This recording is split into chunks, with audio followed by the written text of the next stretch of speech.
Éric Pinet, délégué syndical CFE-CGC. Voilà, mais la situation, comme on commence à le savoir maintenant, l'entreprise va fermer d'ici peu. On a appris la nouvelle le week-end dernier, les salariés ont été informés lundi matin et l'information officielle a été faite hier, chose qui a un petit peu déplu aux représentants américains du groupe qui voulaient avoir la primeur de l'info et malheureusement on lui a coupé l'herbe sur les pieds. Donc voilà, c'est catastrophique pour nous, pour les 98 salariés qui sont concernés par cette fermeture. Et bien sûr, catastrophique pour l'environnement local, hein, les sous-traitants, les commerçants, etc. etc. Donc aujourd'hui, on est en intersyndical avec les collègues de la CFDT et de la CGT et on va faire le nécessaire pour se battre pour maintenir l'emploi sur place. Et début de semaine prochaine, on va avoir un certain nombre de réunions et on en saura un peu plus. Baudin Patrick, délégué syndical CFDT. Donc comment ils justifient? Ici c'est des fonds de pension, donc c'est des actionnaires. Les actionnaires ont reçu quand même des dividendes de 400 millions. Donc du fait aujourd'hui, on savait que la situation financière sur les 2 dernières années, disons, n'était pas trop bonne. On savait qu'il allait se passer soit quelque chose, mais pas au point la fermeture du site. C'était pas envisageable du tout. C'est vraiment incorrect ce qu'ils font.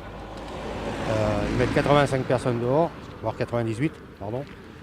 Et donc ici, ils ont tous les brevets et tout, il n'y aura jamais de repreneur de qui que ce soit. Donc c'est vraiment une catastrophe pour Thiers et pour nous, pour les familles, pour tout le monde. Et effectivement, je tiens à rebondir sur mon collègue, ce qu'il dit, les gens sont très calmes au jour d'aujourd'hui, mais c'est très dur de les contenir quand même. Arrivé à un moment, donc il va falloir que ça se bouge très vite, parce que la patience a des limites. Je suis Laurent Arnaud, donc délégué syndical CGT. Donc, j'ai été informé la semaine dernière par le député Chassaigne d'une information comme quoi le site de Thiers devait fermer. Donc nous avons tout de suite le lundi en intersyndical interpellé nos collègues de la CFDT et de la CGC et communiqué clairement et franchement aux salariés. Donc ça a mis un énorme émoi. Le 17, nous avons appris l'intention de la fermeture du site. Et donc nous demandons donc le maintien des emplois et du site. Et donc voilà, pour l'instant nous attendons, il y a André Chassaigne, donc le député de la circonscription Thiers-Rambert, qui est en discussion avec certains de nos dirigeants. Je ne sais pas exactement ce qu'il y a en truc, mais bon, nous mobilisons, comme vous voyez, les salariés pour maintenir le site et les emplois. Donc voilà, pour l'instant tout est fait dans le calme, il n'y a pas de violence. Les salariés sont dignes, les salariés sont déterminés. Donc voilà, l'outil de production n'a pas été touché, n'est pas dégradé, rien du tout. Donc voilà, nous attendons donc les prochains événements.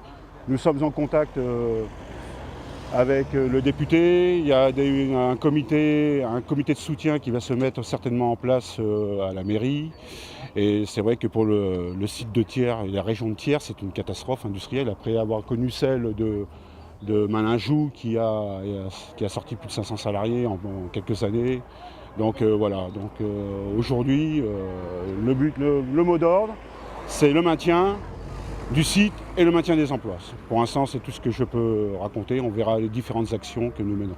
Depuis l'annonce de la fermeture du site de Flosserve à Thiers, et environ une centaine d'emplois qui vont peut-être disparaître si on n'arrive pas à maintenir le site, nous avons créé un comité de soutien aux salariés de Flosserve pour l'action qu'ils ont engagée pour la sauvegarde de leurs emplois et plus largement pour la sauvegarde de l'emploi sur le bassin thiernois, puisqu'évidemment, une entreprise de cette taille qui ferme, c'est également des sous-traitants qui vont en pâtir et donc un impact économique et humain sur le bassin thiernois qui sera très important. Donc évidemment, on va être engagé à leur côté et soutenir leurs actions pour maintenir le site et maintenir l'emploi sur le bassin.